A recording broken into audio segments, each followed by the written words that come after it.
Seattle General in Norfolk hums with that particular frequency only hospitals know, fluorescent lights buzzing beneath the steady beep of monitors, the antiseptic tang of bleach cutting through something darker underneath. Blood and exhaustion and hope, all compressed into the same recycled air. Natalie Hayes moves through the emergency department at 11:02 p.m. like someone who has learned to occupy space without disturbing it. Her scrubs are navy blue, 6 years old, with a small burn mark on the left cuff from a defibrillator paddle. She doesn't bother changing them anymore. The mark is just part of who she is here, just another nurse, unremarkable, forgettable. She ties off a suture with her left hand while her right hand already moves to the next task. The precision is automatic. Muscle memory. Her fingers have placed 3,847 stitches in this hospital alone, maybe more. She stopped counting after the first 1,000. The resident watching her work is young, maybe 28, with the kind of face that hasn't learned what fear looks like when it walks into an ER bay. His name is Chen. He's trying not to stare at her hands. Dr. Pierce wants you to document that laceration repair, Chen says, his voice uncertain, the way residents sound when they're about to ask for something they shouldn't. Natalie doesn't look up. I'm a nurse, Dr. Chen. You document it. You'll learn more if you do the paperwork yourself. She doesn't say it unkindly. She doesn't say it at all like a request. It's just information, delivered in a voice that sits somewhere between instruction and inevitability. Chen nods and moves away, already writing. The ER doors burst open at 11:52 p.m., and the weight in the room changes immediately. Not the pneumatic hiss of the automatic doors opening, something heavier than that. The air pressure shifts. There's a patient being wheeled in by paramedics moving with the controlled urgency that means serious trauma, and Natalie is already moving toward Trauma Bay 3 before anyone calls for her. Male, 34, Special Forces, arrived via Black Hawk from Helm and Province 8 hours ago, the paramedic reports, his voice clipped and professional. Shrapnel wounds to left flank and abdomen. Field stabilized by combat medic in theater, but bleeding's resuming. We got 2 large bore 4s running, type O positive going in, but his pressure's trending down. Systolic was 120 when we loaded him. Now 98. The operative looks grey under the fluorescent lights, the kind of grey that means something in him is shutting down. His left side is wrapped in field dressing, but Natalie can see the seep, the slow bloom of red working through the bandaging like water finding its way through a crack. Get him on the monitor, she says, and the weight of command in those 4 words makes everyone in the bay move a little faster. She doesn't raise her voice. She doesn't have to. Dr. Pierce is already in the doorway, Chief of Emergency Medicine, the kind of doctor who wears his title like armor. He's 52, with a hairline that receded 10 years ago and a wedding ring he rotates to hide the tan line during shifts. He despises the way the younger residents defer to Natalie's judgment. He despises it the way men despise moths on their uniform. It's wrong, it shouldn't be there, and the simple fact of its existence feels like an accusation. Natalie pushes the first for further, running a quick physical assessment with hands that have done this 1,246 times before. The operative's left side is rigid. Distended. The shrapnel wounds are deep, and one of them is still bleeding into the peritoneal cavity. Internal hemorrhage. That's the problem. That's always the problem. She glances at the trauma kit on the instrument tray. The 14-gauge angiocath needle. The setup for an emergency saphenous vein cut down. But those are slow options, and this man has maybe 4 minutes before the pressure drops so far that his organs start failing. She needs access now. She needs it clean and fast. Her hands move. The landmark palpation takes 1.3 seconds, fingers finding the anatomical groove beneath the collarbone with the precision of a GPS coordinate. She preps the field with one smooth motion, betadine spreading across skin that's already ice cold. Shock. He's going into shock. The operative's eyes are still open, still aware, and there's a moment, just a fraction of a second, where his gaze meets hers and she sees the calculation happening behind his pupils. He's wondering if this is the moment he doesn't walk out of a hospital alive. Natalie doesn't wonder. She knows. The needle goes in a subclavian vein, central access, a technique that takes most ER nurses 6 months of supervised practice to perform safely. She's been doing this since 2009. The plastic catheter slides through the needle with that distinct resistance she learned to feel like language. 1 pop. 2 pops. The third one hits the vein wall and she knows it before the patient flinches, knows it in the way her body has learned to read anatomy like text. Hiss of air, she says quietly, and the 18-gauge line is flowing now, saline running wide open because this man's body is a container with a hole in the bottom and they're trying to fill it faster than it drains. O2 sat is climbing on the monitor, 71. 74. 78. His color is already better, less gray, more human. The combat medic rotating through the ER, call sign a Mercer, according to the name tape on his utility uniform, stops dead mid-compression on the manual blood pressure cuff. He stares at Natalie's hands with the kind of attention that only people who have been trained in impossible circumstances understand. His eyes narrow. He watches her secure the line with tape and suture material, watches the economy of her movement, watches the surgical precision in every gesture. "Where did you learn that?" he asks. Not who taught you. Not when did you learn. The question is specific in the way only someone trained at a certain level would know to ask. Natalie doesn't look at him. She's monitoring the flow, watching the bags of O-negative blood run down through the tubing with the kind of focus that suggests the rest of the world doesn't exist. But her jaw tightens. Infinitesimally. Just a millimeter. Just enough. Online, she says. One of those medical education courses. The lie sits between them like a third person in the room. Mercer is quiet for 3 seconds, and in those 3 seconds something in his face shifts. He's a combat medic with 187 deployments listed in his service record, and he has trained with JSOC Task Force 121 personnel whose names don't appear in any official database. He has seen field thoracotomies performed with combat knives. He has seen tactical combat casualty care applied in situations that would make civilian trauma surgeons weep. And he is looking at the subclavian access technique this woman just performed with her hand steady as a surgical laser, and he knows, the way you know certain things when you've stood in certain rooms, that this is not something learned from an online course. Dr. Pierce enters the trauma bay at 11:56 p.m., and his eyes move from the operative to the monitor to Natalie with the kind of scrutiny that men with insecure authority always reserve for threats they can't articulate. The operative's pressure is rising. 108 and climbing. The bleeding is slowing because the fluid is filling the tank faster than the hole can drain it, and blood pressure is perfusion and perfusion is life.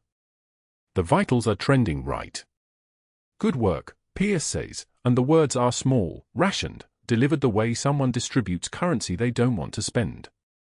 But his attention stays on Natalie's hands, on the way she's now running a secondary for line with the kind of practiced efficiency that suggests this isn't her first emergency cut-down in a combat scenario. He doesn't ask where she learned it. He doesn't want to know. But his jaw is doing the same thing hers was doing, tightening just slightly, the micro-expression of a man who feels his kingdom shifting beneath his feet. Mercer is still watching her. Still silent. Still calculating. The rest of the team moves in now, attending physicians, surgical residents, nurses who know what code trauma looks like when it's actually working. Natalie steps back from the patient because her job is done and the surgeons need the space, and she moves toward the supply closet without anyone noticing because that's what she's learned to do in 6 years at Seattle General, be essential and invisible, indispensable and forgettable. The supply closet smells like plastic tubing and antiseptic and the faint ghost of latex powder. It's narrow and warm and it hums with the industrial breathing of the hospital around it. Natalie closes the door and reaches into the side pocket of her scrubs, the one stitched with reinforced thread that she added herself back in 2017. The flag is small. Folded into a perfect triangle the way only military funerals know how to fold flags. It's khaki-colored, bleached by 7 years of careful handling, the edges worn soft where her fingers have found them in moments just like this one, when something in her body remembers what she's supposed to be forgetting. The flag smells like the mountain passes of Helmand Province, like diesel exhaust and spent casings and the particular dust that gets into your lungs in places where the land is too old to remember peace. Lieutenant Commander Jacob Ghost Holbrook, 27 years old. From Tacoma, Washington, which means he grew up 90 minutes south of Seattle General in Norfolk, which means he could have been a normal person in a normal life, except he volunteered to be something else instead. He volunteered to be a combat medic with the 75th Ranger Regiment. He volunteered to stand beside her in a convoy that was ambushed outside San Juan Valley on March 13, 2017, at approximately 2:19 a.m. local time. The IED took him first. The secondary blast wave took out 3 others. Natalie performed a field thoracotomy with the only cutting instrument available, a combat knife from her boot, and she kept Ghost breathing long enough to get him to the forward operating base at FOB Shank, but by then the shrapnel had already perfected its work, had already found the places inside him where blood matters most. He died in the field hospital while she was suturing up another operative's femoral artery wound. She was 31 meters away. She heard the monitor flatline and she knew without turning around who wasn't coming home. The triangular flag in her hands, this piece of khaki fabric folded with military precision, is the only remnant she kept. The only piece of Ghost Holbrook that she was allowed to keep. Everything else was erased. The operation was black site. The names were redacted. Captain Natalie Hayes was ordered to disappear, to never use her rank again, to let the government bury her along with the operation like they were all classified information that might compromise national security if anyone ever found out the truth. So she became just a nurse. Just Natalie. Just someone who moves through corridors helping people in ways that don't require a credential hanging on the wall. She's been invisible for so long that she almost forgot what visibility feels like. 3 slow breaths. That's what she allows herself here, in this supply closet, with the flag pressed to her chest and the fluorescent lights humming their mechanical dirge overhead. 3 breaths to remember Ghost. 3 breaths to remember that she's supposed to be dead too, in a manner of speaking. Dead to the military. Dead to the life she trained for. Dead to the person she was before the Pentagon decided that person was too complicated to exist anymore. She refolds the flag with the same precision she uses to place a suture, tucking it back into the secured pocket of her scrubs. Her hands don't shake. They never shake. That was one of the first things they taught her at Tier 1 medical training, back when she was still Captain Hayes and the world made sense in a way it doesn't anymore. The trembling wasn't fear. It was restraint. And she had learned long ago how to restrain everything. The unit board at Seattle General bore her name in bold black marker by 0800 hours. Dr. Pierce had arrived early, before shift change, before the chaos of rounds and admissions. 20 staff members clustered near the main station when he posted it, a white card, official letterhead, the kind of public notation that traveled through every hallway before the day even started. Nurse Hayes, disciplinary warning, overstepping scope of practice. The letters were sharp enough to cut. Natalie saw it coming before she saw it. She heard the whispers first, not words, but that particular quality of silence that follows someone into a room. Her jaw clenched once, imperceptible unless you knew to look. Her hands remained steady as she approached the board. Pierce stood 3 feet away, arms crossed, watching her read. Playing doctor again, Nightingale. His voice carried across the station. The nickname landed like a slap disguised as familiarity. Your little cowgirl routine with that special forces patient could have killed him. You're a nurse. Act like one. The room held its breath. Natalie's fingers found the pen. She signed the acknowledgement form with the same precision she used for central lines, each letter perfect, unhurried, her hand moving like it was operating independently from whatever was happening behind her eyes. The restraint in her wrist was absolute. When she finished, she set the pen down, turned, and walked to her station without a word. No defense. No explanation. No flinch. That was the problem, as far as Dr. Pierce was concerned. She wouldn't break. By afternoon, his campaign had metastasized into something more surgical. He entered room for 12 where Natalie was explaining post-operative care to a veteran's family, the patient's wife leaning forward, trusting the voice that knew exactly what warning signs meant a clot was forming.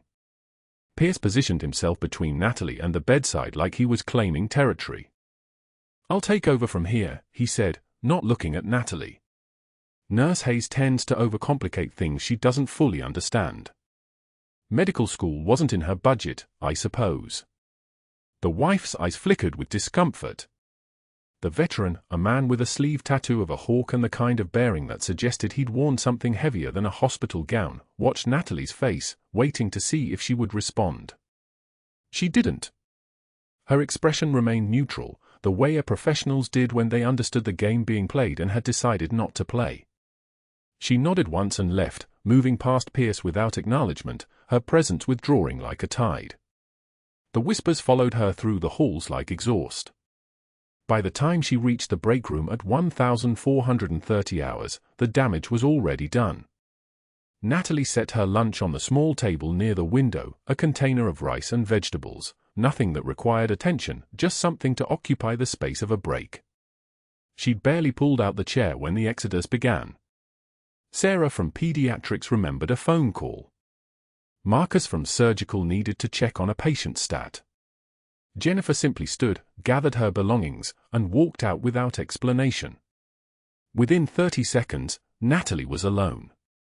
The room felt smaller that way, the fluorescent lights buzzing overhead like insects, the smell of burnt coffee clinging to the air, the silence so thick you could operate in it. Dr. Pierce had been busy. She understood that now with the kind of clarity that came from observation rather than emotion. The whispers weren't random. They were planted. Dangerous. Reckless. Trying to be something she's not. He'd made calls to the attending physicians. Natalie had caught the tail end of one when she passed his office, elevated sense of her own capabilities. "I'm concerned about patient safety." He'd altered the schedule to pair her with Nurse Hardwick, who'd made it clear 2 years ago that she resented anyone who asked questions in rounds. He'd restricted her access to the advanced procedure log, written a note on the surgical board suggesting her charting was inconsistent with protocol, weaponized the institutional machinery in a way that required no raised voice, no visible aggression. It was almost impressive, the methodology of it. The system was doing the work for him. The hospital would destroy her reputation quietly, professionally, without anyone having to say his name. Natalie pushed the rice around her container. She didn't eat. Instead, she sat for exactly 12 minutes while the break room remained empty around her, then returned to the floor. That night, after the last rounds, after the vitals were documented and the night shift nurse had taken report, Natalie descended into the supply closet on the 3rd floor, a narrow room no wider than a bathroom, lined with sterile packages and 4 bags and the particular smell of medical-grade plastic. She locked the door. Her hands, which had remained steady through everything, finally moved with purpose toward the back corner where her locker stood. Inside, folded into a precise triangle no larger than a playing card, was the flag from his uniform.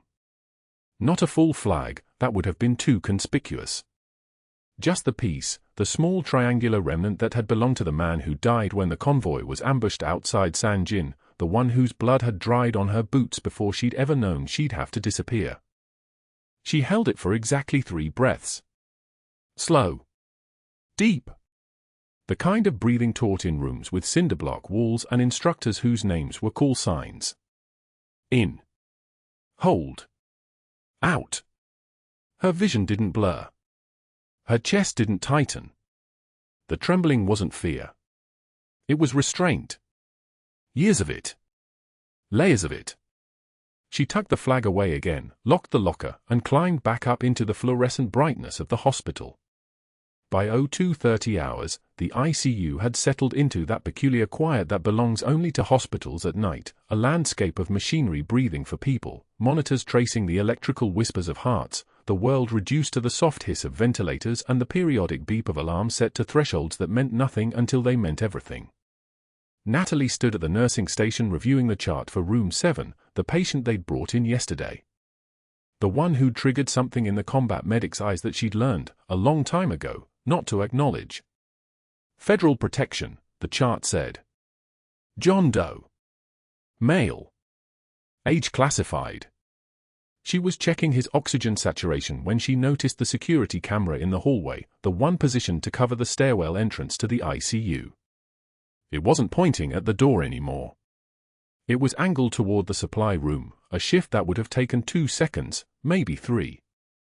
The kind of adjustment that nobody would question because security cameras were always getting bumped, repositioned by someone passing by, no one important. Natalie's instincts triggered. Not her conscious mind. Something deeper. The part of her that had survived Helmand Province and 3 tours and the kind of things that don't make the classified sections because they're too classified to classify. She moved toward the nursing station to call security when the stairwell door crashed open. The sound was physical, the impact of a shoulder against reinforced steel, a door mechanism that shouldn't have given that easily. Footsteps. Fast. A man emerged in civilian clothes, dark eyes wide with the particular clarity of focus that meant absolute certainty. His right hand held a pistol with the steadiness of someone who'd trained. His mouth was moving, words in Pashto accented English, voice climbing. Where is he? The soldier. Where? 2 nurses screamed.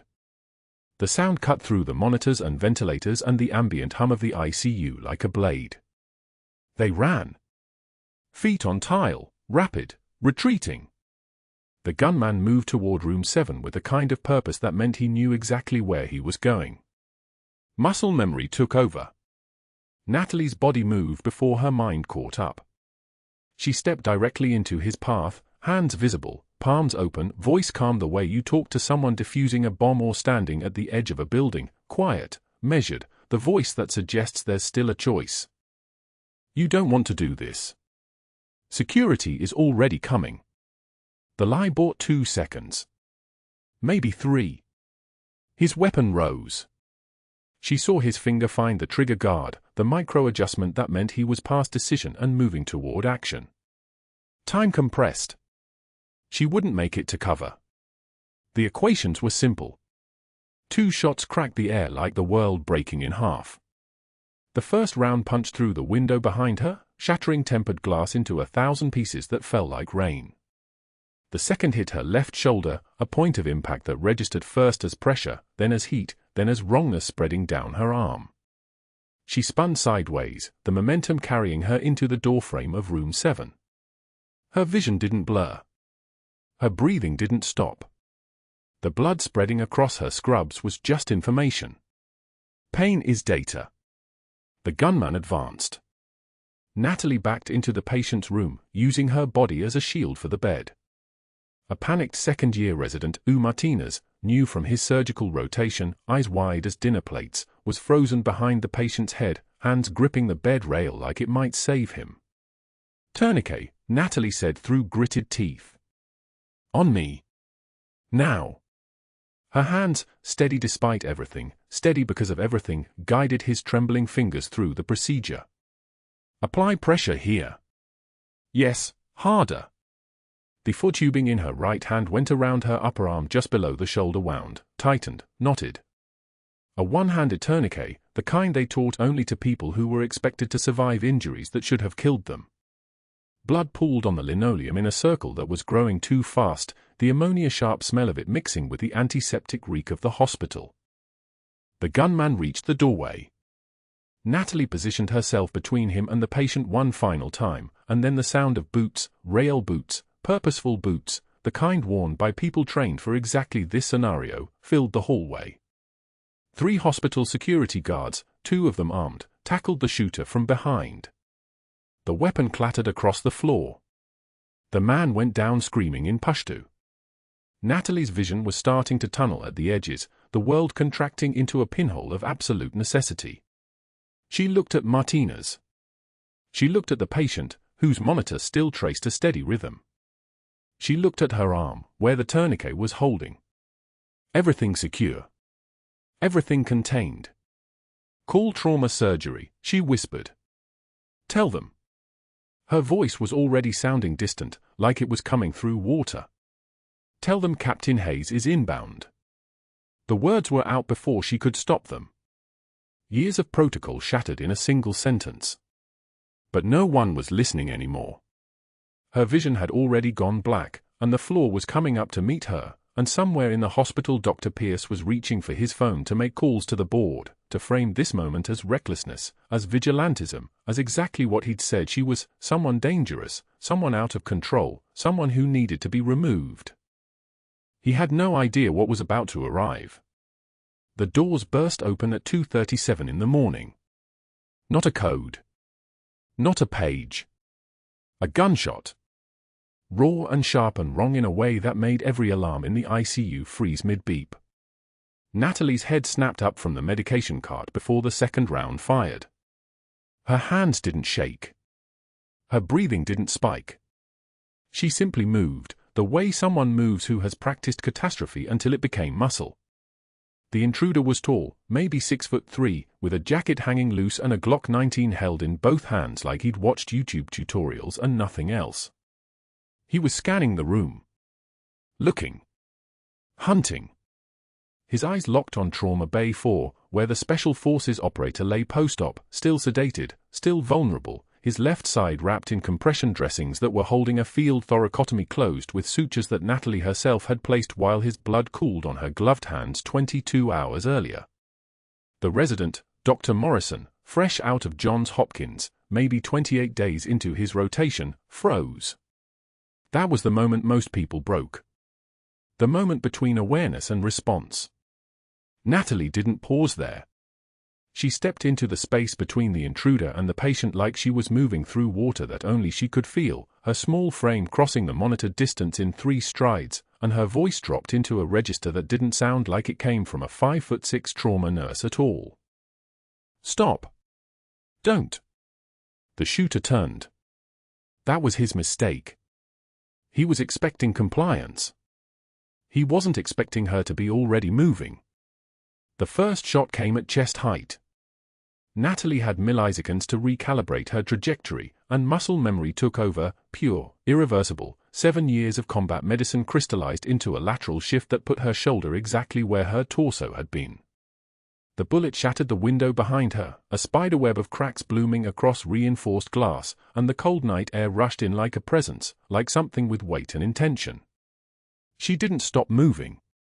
Her right hand came up, palm forward, and her voice pitched lower. Another command, not a plea. Drop the weapon. Now. The second shot came from closer range. She saw his hand tighten on the trigger before she heard it. The bullet wasn't dramatic. It didn't feel like what people wrote about, no searing heat, no explosion of sensation. It was more like something large had punched through her left shoulder, all kinetic energy and purpose, and the impact spun her hard against the door frame. Her vision shattered and reformed. Pain became data, became information, became irrelevant. She was already reaching for the tourniquet on her belt, a Cat Gen 7 she'd carried in her scrub pocket for exactly 4 years, 7 months, and 3 days, and her left hand was still functioning, still reaching, still gripping her patient's rail to steady herself even as blood began pooling on the linoleum in a pattern that looked almost like a question mark. Dr. Morrison was staring. His hands were hanging at his sides like they belonged to someone else. Get him on the stretcher. Now. Move. The resident's eyes widened. Confusion lasted maybe 2 seconds before survival instinct kicked in, and he was moving, reaching for the patient, his hands finding the edges of the gurney as Natalie's right hand worked the tourniquet strap around her own upper arm, one-handed, her left shoulder already going numb, already shutting down, already making the decision to prioritize the brain over everything else. She twisted the windlass rod until it caught, until the hiss of air stopping was the only sound in the room besides the alarm bells that had started screaming from every monitor. Get him to the safe room. Bay 8. Lockdown protocol. Confirm. Morrison nodded. Actually nodded, like he was a subordinate receiving orders from someone with authority, and Natalie realized she'd slipped. Her voice had changed. The careful deferential timbre she wore like a uniform had peeled away and something else had emerged, something with a resonance that came from being trained to command people in places where hesitation meant death. She was still bleeding. The pooling was getting faster. Her vision had a tunnel to it now, and she didn't have much time before shock started negotiating with her nervous system, but her left hand was already moving toward the red button on the wall behind her, the one that triggered ICU lockdown, the one that turned the unit into a fortress. Her finger touched the button. The sound that followed wasn't alarms.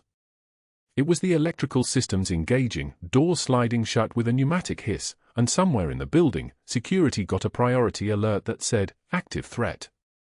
ICU. Lockdown engaged." The shooter's face registered something like panic. He spun, looking for an exit that was no longer an option, and that's when the security team was already there, 3 of them, moving with purpose but not panic, and the smallest of them, Officer Hendricks, had her weapon trained on the intruder's center mass with the kind of precision that suggested training. The shooter dropped his gun without being asked twice. Sometimes presence was enough. Sometimes the room's energy could change faster than a bullet traveled. They had him cuffed and on his way to holding within 90 seconds. 3 minutes later, Norfolk PD had pulled up outside and was photographing windows and taking statements. Natalie was sitting on the floor with her back against the wall, her right hand still gripping the tourniquet rod, and someone, probably a nurse from the day shift who was coming in early, had gotten a blanket around her shoulders. Her scrubs were soaked from shoulder to sternum. The tourniquet was holding. Her pulse was already dropping. She was thinking very clearly about very simple things. The patient was safe. The tourniquet was holding. The flag in her locker was still there. Paramedics wheeled her to recovery on a stretcher 6 hours later. Her shoulder had been properly packed, stabilized with a field dressing that looked almost professional next to her own one-handed tourniquet work, and they'd started a line in her right arm because her left was going to need weeks of careful handling before it would do anything except ache. She woke in the recovery room with morphine in her system and the knowledge that something fundamental had shifted in the architecture of her life, and she could hear Dr. Pierce before she even opened her eyes. His voice was in the hallway. Carrying. Meant to travel through walls. Reckless vigilantism. Those were his exact words. Endangered the entire unit. Unauthorized security decisions.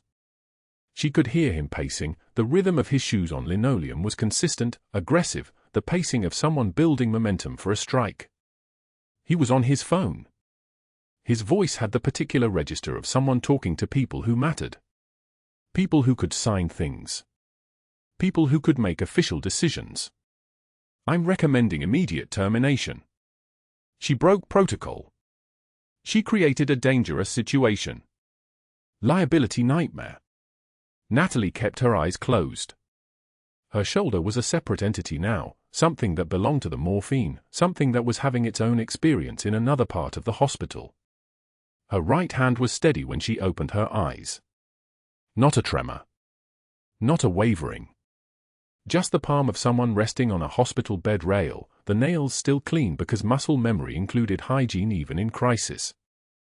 By noon, the hospital administrator had visited. Dr. Catherine Reeves, mid-50s, with the particular weariness of someone who had to navigate between compassion and legal liability, and she'd sat down in the plastic chair beside Natalie's bed with a folder that had official seals on it.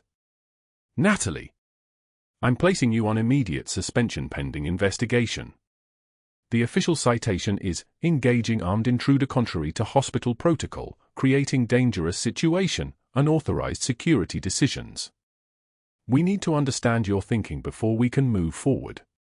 Natalie's voice came out steady. Almost curious. "What was my alternative, Reeves blinked. Pulled up short by a question that was technically insubordinate but also technically unanswerable. "Protocol says you don't confront armed individuals." "My patient was unarmed. Sedated. You're telling me I should have let him be taken?" "It's not protocol, Natalie. I understand your impulse, but it's not protocol." The administrator had left the folder on the table and departed with the kind of gentle sadness that suggested she knew exactly what was happening and was powerless to stop it.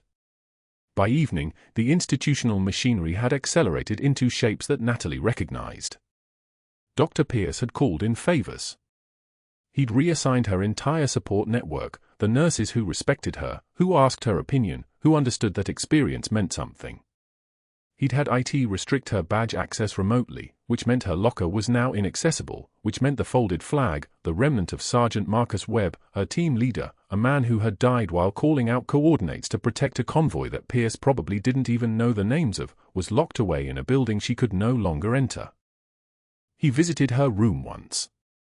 He waited until evening, when shift change meant fewer witnesses, and he pulled the door mostly closed behind him like he was keeping a confidence. His voice was quiet. Controlled. The voice of someone confident in his power. This is what happens when people forget their place. You should have stayed in your lane, Natalie. Now you're done. She didn't respond. Her right hand gripped the bed rail hard enough that her knuckles went white, hard enough that the morphine couldn't quite numb the sensation of her own fingernails digging into pain.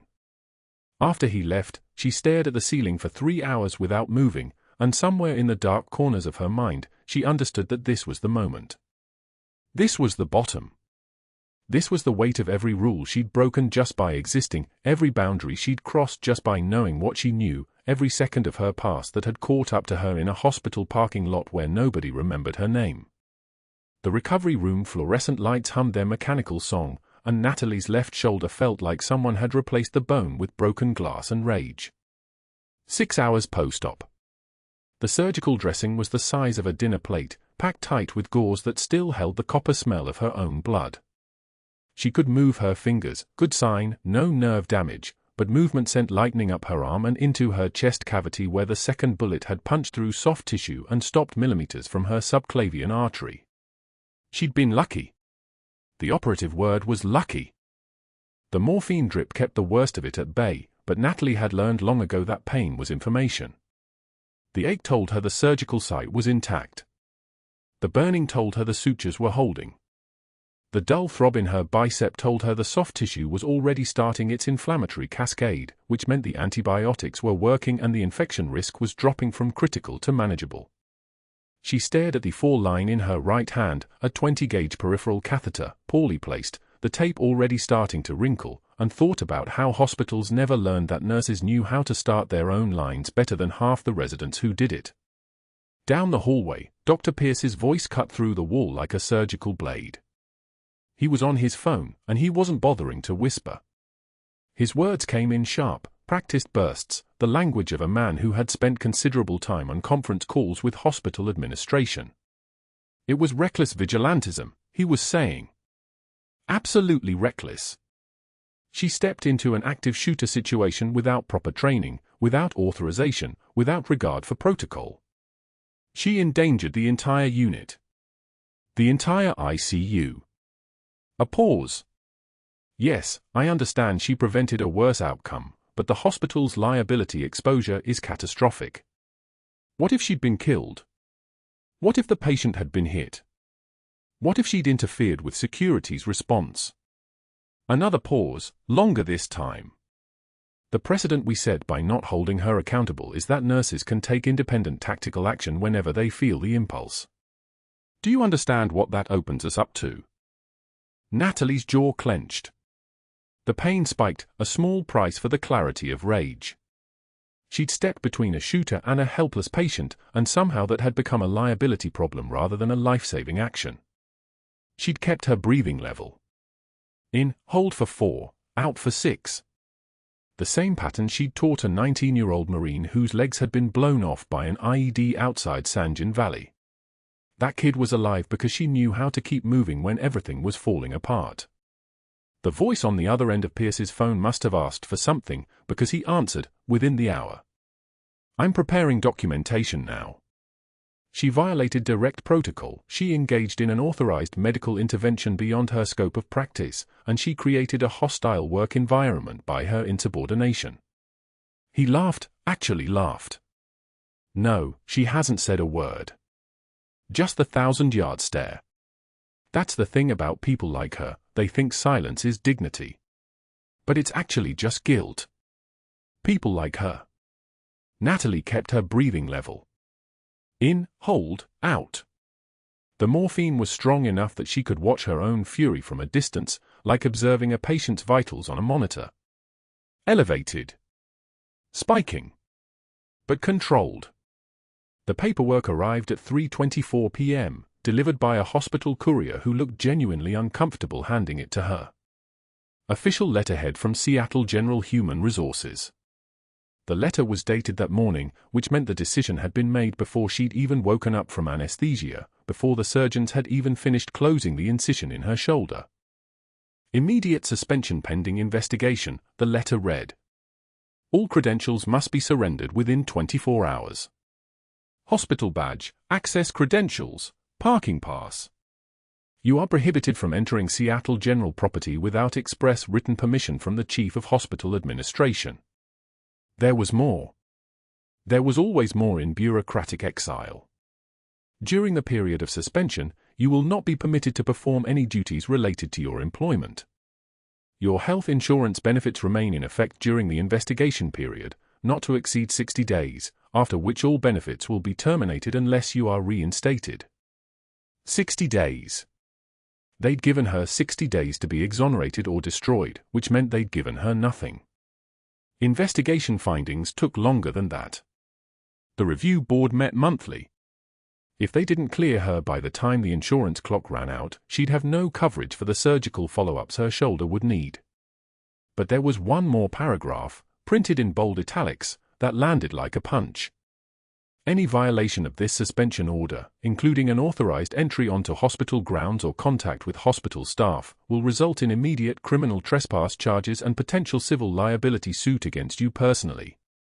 They turned her into a threat to the institution that she'd bled for, literally.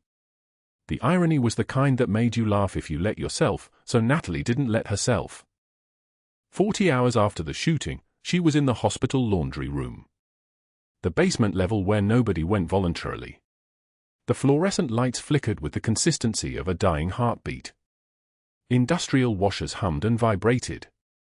The air smelled like bleach and the particular chemical signature of industrial fabric softener, the kind designed to override any organic smell, including blood. Her scrubs were in her hands, still slightly damp from the washer. The pair she'd been wearing when the second shot came. The bloodstains hadn't completely washed out. There was still a faint rust-colored shadow on the left shoulder seam, right where the entry wound had torn through. The bullet hole itself was small, remarkably small for something that had done so much damage. About the size of a ballpoint pen tip. She'd seen larger lacerations from routine needle sticks. She folded the top first. Careful. Precise. The way she'd learned to fold things in the field, every movement economical, every crease deliberate. The blood stain ended up on the inside, hidden, which felt appropriate somehow. The bottom half of the scrub pants followed. These had caught the floor spray, so the stains were fainter, but they were there. Proof. Evidence. Documentation of the moment she'd made a choice that had seemed like the only choice until the hospital administration decided it was the wrong one. The folded uniform looked like any other scrubs on the return shelf. Meaningless. Temporary. A costume that was supposed to be washed and reused and given to the next anonymous healthcare worker. Except these scrubs meant something. These scrubs meant she'd stepped between death and a man who didn't deserve to die. These scrubs meant she'd kept her patient alive, even when it cost her everything. She set them on the shelf and turned to leave. The laundry room smelled like industrial bleach and machine oil. The washer cycle ended with a metallic clunk. Somewhere above her, in the bright levels of Seattle General, people were still being saved. Still being stitched back together by machines and chemistry and the accumulated knowledge of 10,000 medical procedures. Without her. The door opened behind her. "You're Hayes?" The woman was a nurse, maybe mid-50s, with the kind of stance that came from 20 years of standing for 12-hour shifts. Natalie had never seen her before. Different unit. Different rotation. Different world. Natalie said. The woman stepped inside, glancing around as if checking for observers. The SF guy in room 7 is awake. First time since they brought him in. He's asking for you. She paused. Her eyes were careful. Measuring. Actually, he's asking for someone called Valkyrie. The room went absolutely still. The washers continued their cycle. The lights continued their irregular flicker. But the world had stopped turning on its axis. Valkyrie. 3 years. 3 years of that name buried under false paperwork and erased records and classified files locked in Pentagon vaults. 3 years of pretending she was only Natalie Hayes, RN, with no rank and no history and no ghosts following her through the corridors of a civilian hospital. "You didn't hear that," Natalie said. Her voice was quiet. Flat. The voice of a woman who had learned that emotion was a weapon that could be turned against her. "Forget it," the nurse said. But she didn't leave. She just watched Natalie with the expression of someone who had just seen through a very carefully constructed mask and wasn't sure what to do with that information. Natalie walked past her toward the door. Each step was precise. Controlled. Her shoulder screamed with every movement, but pain was information, and the information was telling her that the morphine was wearing off and she needed to move before the physical weight of her own body became too much to carry. The hallway outside the laundry room was empty. She kept moving. Up the back stairs instead of the main elevators. Through the corridor that connected the basement to the ICU. The same hallway she'd run down 42 hours ago, responding to the code blue alarm that had turned out to be something much worse than a medical emergency. An active threat. A gun. A choice between her own safety and a patient who couldn't protect himself. Room 7 was at the end of the ICU corridor. She should have turned around. She should have left the hospital entirely, disappeared into whatever life was waiting for her on the other side of suspension and investigation and the slow death of her career.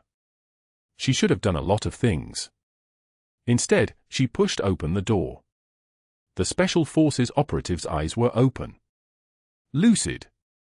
Looking directly at her as if he'd been waiting for her specifically. As if she was the only thing in the room that mattered. The patient's face was gaunt. 3 days of sepsis and surgery and chemical sedation will do that to a person, but his eyes were sharp. Military eyes. Eyes that had seen combat and lived. He spoke. One word. Hoarse. Torn from a throat that was probably still sore from intubation. But clear enough. Valkyrie. Exactly 48 hours after the shooting, the Special Forces patient opened his eyes. His pupils tracked. His hand moved. And when the resident checking his vitals leaned close, the operator whispered a single word into the fluorescent-lit silence, Valkyrie. The Marine Corps liaison in the room froze. His jaw clenched. He'd heard that call sign once before, 3 years ago, in a classified briefing he wasn't supposed to remember. He pulled out his phone with trembling hands, scrolled through encrypted files, and read aloud from a citation that had been sealed in a Pentagon vault since the day Captain Hayes disappeared from every official record that mattered, for extraordinary heroism under fire in Helmand Province. 3 separate combat saves. 1 field amputation performed with a combat knife and a steady hand while rounds impacted the concrete 2 meters away. Staff Sergeant Carlos Martinez lived because of your intervention. Specialist James Chen lived because you refused to let him bleed out. Corporal David Halloway lived because you knew exactly where to clamp a femoral artery when shrapnel severed it clean. The Medal of Honor nominee whose name cannot be spoken in this facility received these wounds saving you. And you saved them back. The liaison's voice cracked on the last line. He looked at the patient. Then he looked at the empty chair beside the bed where Natalie had sat through the night shift, never sleeping, never leaving, her left shoulder wrapped in surgical dressings that she changed herself because she didn't trust anyone else to get it right. The liaison stepped into the hallway and made a phone call. The words were brief. The silence after was absolute. A 2-star general arrived within 53 minutes. His uniform carried the weight of command like gravity itself. He walked through the hospital corridors with the kind of presence that made air pressure change, that made orderlies straighten their spines without knowing why. Security escorted him directly to the ICU. He stood beside the patient's bed, looked at the monitor displaying a stable cardiac rhythm, then rendered a salute so precise it sounded like a rifle crack, fist to chest, held for a 3 count that felt like prayer. When he lowered his hand, his eyes were wet. "Captain Hayes," he said, his voice like a tank idling in a garage, deep and controlled and capable of devastating things. "I'm General Michael Graves. I knew your unit. I read the after-action report that was supposed to be burned. I have your medals. Your Purple Heart. Your Bronze Star.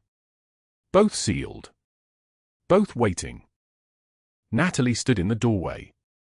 She hadn't meant to return to the ICU. She'd spent the last 48 hours clearing out her locker, folding her scrubs, preparing herself for the kind of disappearance that had become her specialty. But something had pulled her back to this room. Something about the patient's eyes. Something about the way the liaison had looked at her when she'd checked vitals at 0400 hours that morning, his expression shifting from recognition to something that looked like sorrow. She didn't move. Didn't speak. Just stood there in civilian clothes, jeans, a grey sweater, her left arm in a sling, watching a general render honors to a patient she'd saved by instinct alone. That was when Dr. Pierce burst through the doors behind her. His face was flushed.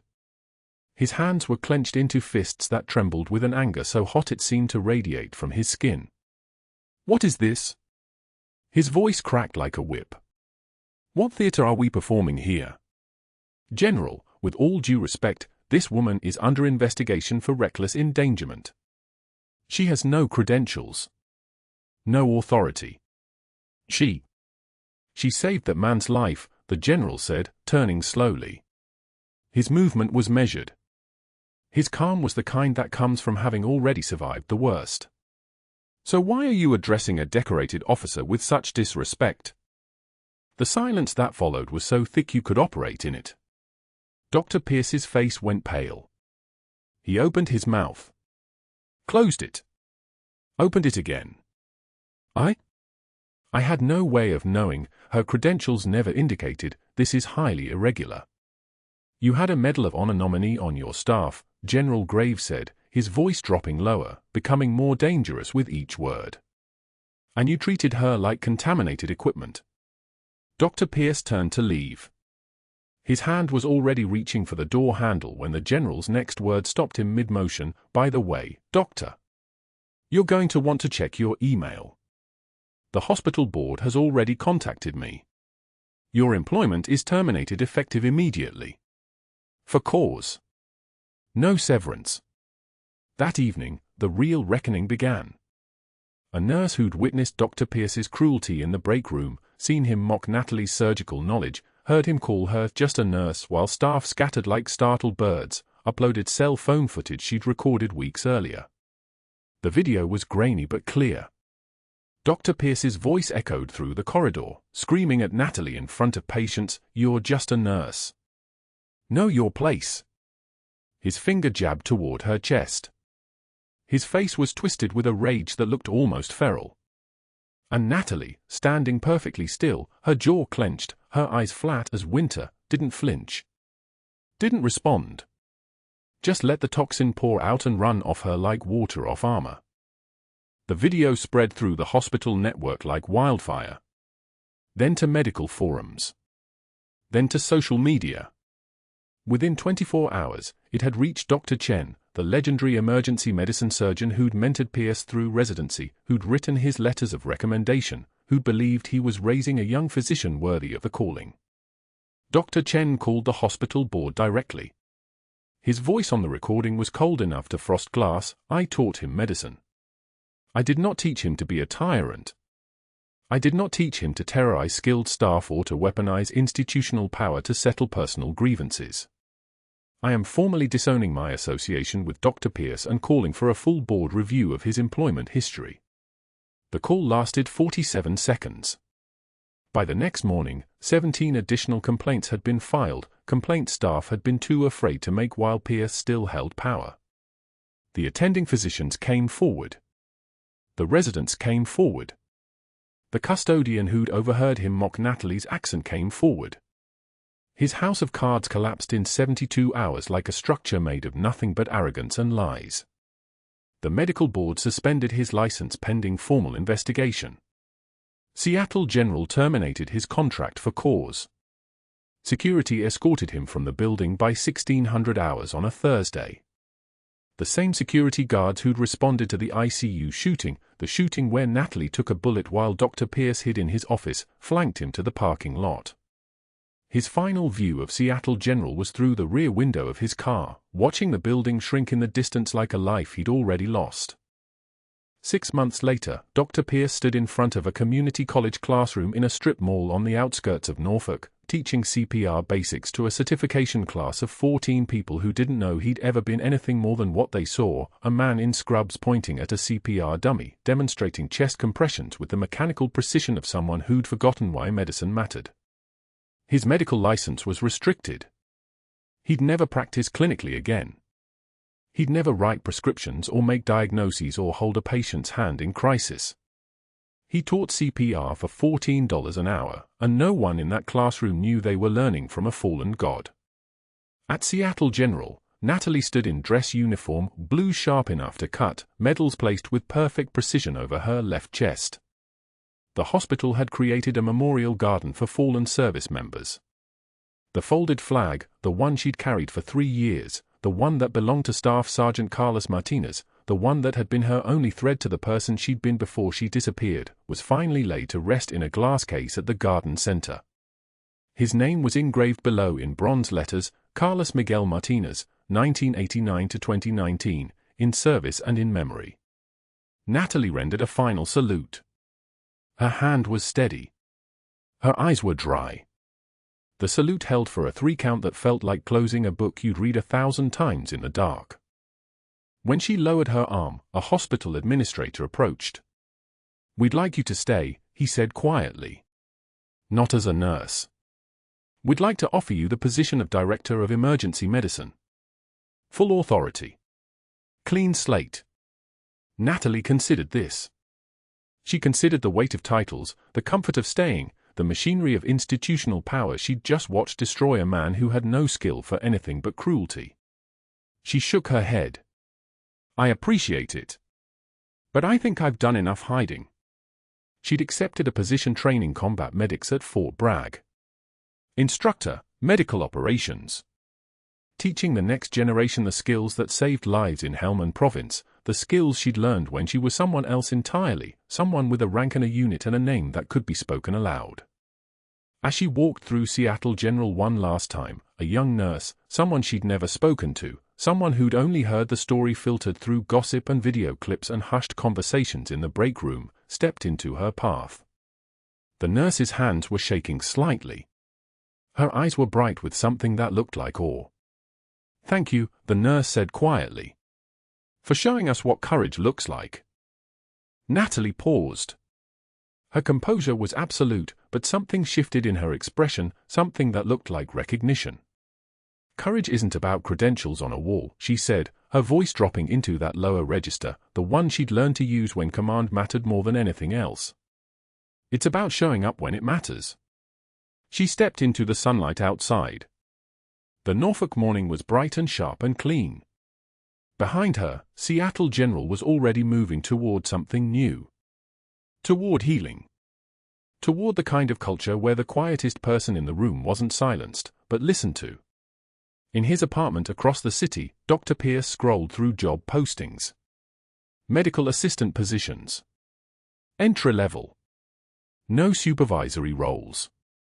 Each rejection email was a small funeral. He poured a drink at 1,400 hours. The television played news coverage of Natalie's appointment at Fort Bragg, her picture in dress blues, the general standing beside her with the kind of pride that looked almost paternal. Pierce muted it. He didn't need to hear her voice. He already knew what he'd thrown away, and knowing was punishment enough. The ones who have seen the worst often give the most. If you've made it this far, subscribe for more stories of hidden strength and earned respect. Like this video if you believe the quietest person in the room might just be the one holding it all together. And comment, what would you have done if you held a secret that could change everything? Thank you for watching.